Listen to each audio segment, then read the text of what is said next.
did you see this tweet from Tony Khan the other day about, I guess, next Friday? I don't know. I can't see what you're pointing at. The tweet about next Friday, Smackdown, and AEW having a half-hour overrun?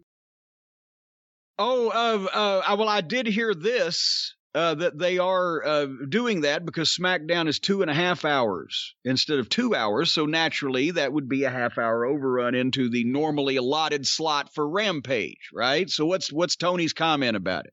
Well, at 11:32 p.m. on October 8th, which would have been Friday, so it would have been right after Rampage aired, and I'm sure right after cocktails started flowing, Tony tweeted out, "I saw you're doing a half-hour head-to-head with us. I can't wait to finally beat your main show head-to-head. It's been a long time coming. See you next Friday for AEW Rampage on AEW on TNT." Actually, hold on here 1 second.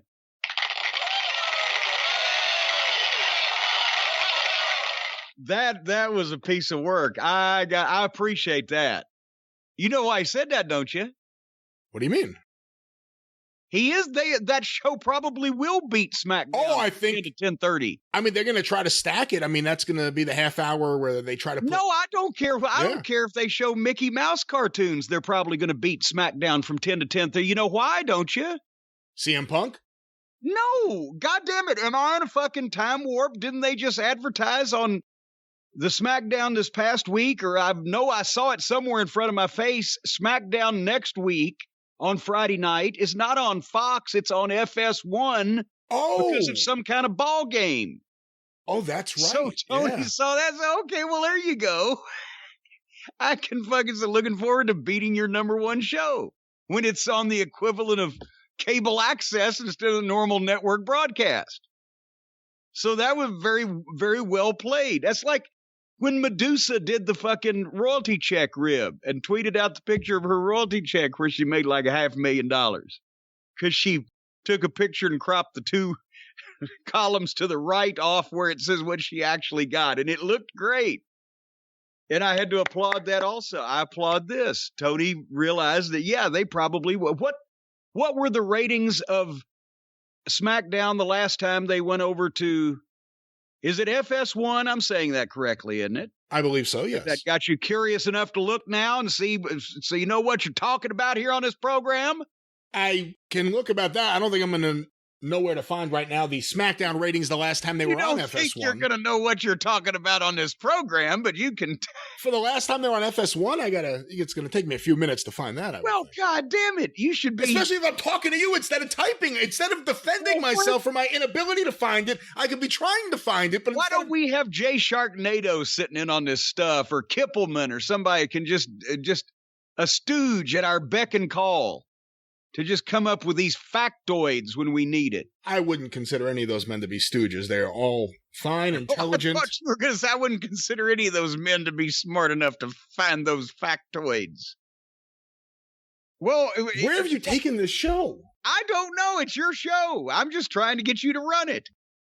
Here's the thing. Yes, I applaud Tony Khan for what he just said, because they probably will beat, if they are in their normal time slot on a program they've established for the past, 2 months.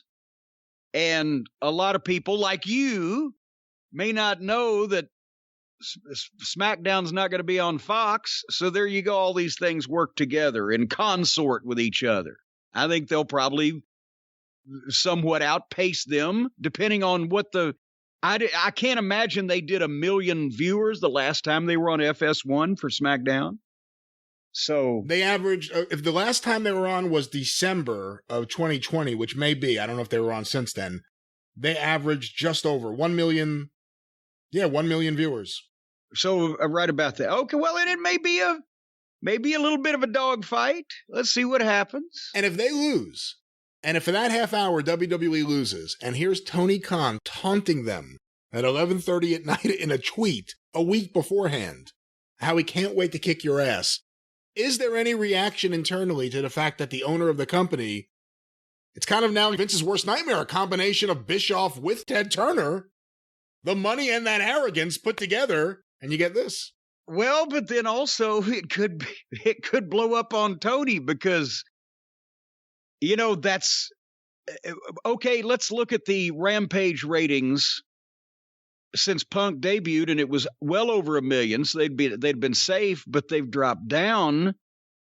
They jumped back up for something else involving Punk, as I recall. But even if he loads that up, it's still a challenge for them to get 1 million people on the Friday night now, unless they say, oh, by the way, Bray Wyatt will debut fucking Friday night or whatever.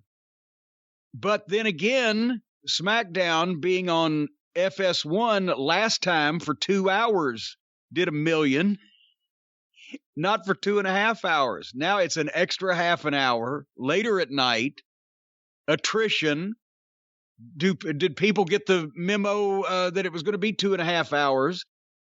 It's going to be close either way, but it's going to look bad for Tony if he took that leap of faith and they end up losing by 200,000 people. And it's going to look fucking. They're going to try to excuse it with all the excuses that I just gave. On the WWE side, if they lose by 50,000 or 25,000 or whatever, they're going to bring up all those facts, which are all going to be correct, but still they lost as Tony predicted. So it's going to look shitty for them. So we'll see what happens. But yeah, nobody thinks, and it would be insane to say that Rampage anytime in the near future on Friday nights at 10 o'clock on TNT is going to beat SmackDown on the Fox network.